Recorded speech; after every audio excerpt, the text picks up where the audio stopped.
Hello! Welcome to the Dupe Homestead. Today I'm going to show you how to make bone broth, and today I'm using beef. So we recently butchered one of our cows and we got back her bones and the meat pieces on it. So to do that, we first put the bones and the meaty pieces on a pan and put it in the oven at 350 for a couple of hours just to kind of bring out some flavors and cook it up a little bit. And then once we take it out, we put it in a large stock pot and just fill it right up with water. That's all you need are your bones, meaty pieces, and water in a large stock pot. And we let that simmer for 24 hours or more. More is best because then you get a lot of the bone marrow and stuff in there.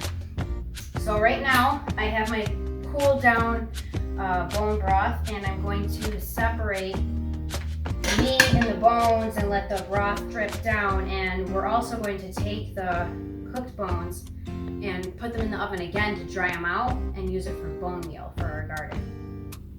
So I've already kind of started the process. I filled up this strainer already with some meat and bones. So I'm just going to take the bones, separate them a little bit, keep the meat over here. So you can do this process with chicken and pork. When we get a rotisserie chicken from the store, like after we peel off the meat that we want to eat and stuff, we just take the bones and any bloody parts or skin or whatever, and I just stick that in the crock pot, fill it up with water, and then I got chicken bone broth, and we've done it with hams that we've got from the store. Stick the ham bone in there with some meat, fill it up with water, and let it simmer for 24 hours or more.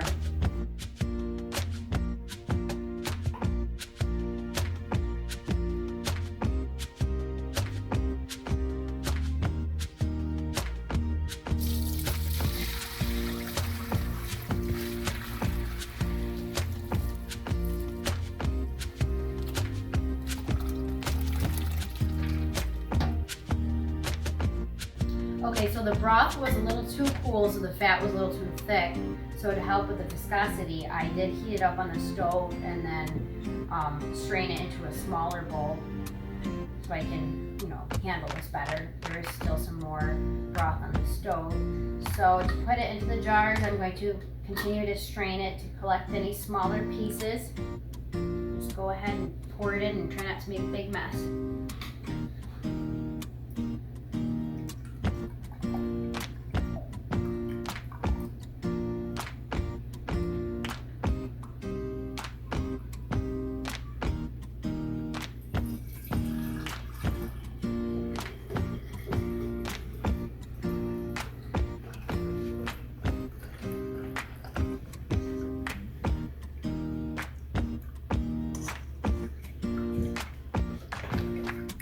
It looks like we have 11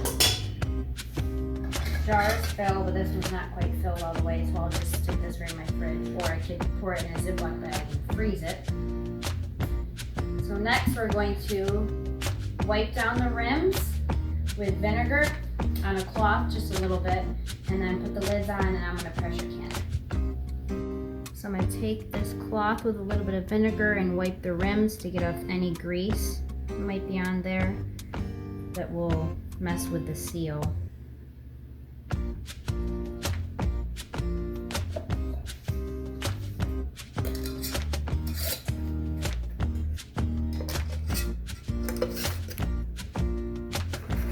So now I'm going to go put them into my pressure canner. As you can see, I've already filled it up with water. Typically you want to stick your finger down in there and fill it up to your first knuckle on your finger.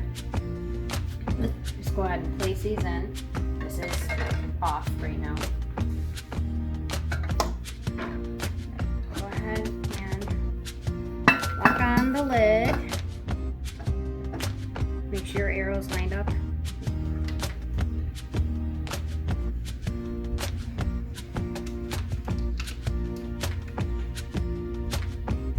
I'm going to turn it on medium-high heat,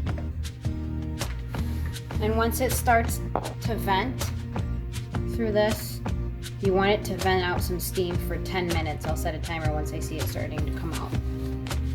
be right back. So the timer's off for the 10 minutes of venting time. So I'm gonna go ahead and stick my weight on, 10 pounds, with your oven mitt. And as you can see, the pressure is going up already, and I want it to hit 10 pounds. And if I need to lower the temperature a little bit to keep it there so it doesn't go too high, then I will do that. So once it hits the 10, I can set the timer for 25 minutes. Alright, so it's hit the 10 pounds, and it has started jiggling, so that's a good sign. It is going higher than 10, so I'm going to lower the temperature to medium-low heat, usually 4 on my oven. And I'm going to set the timer for 25 minutes.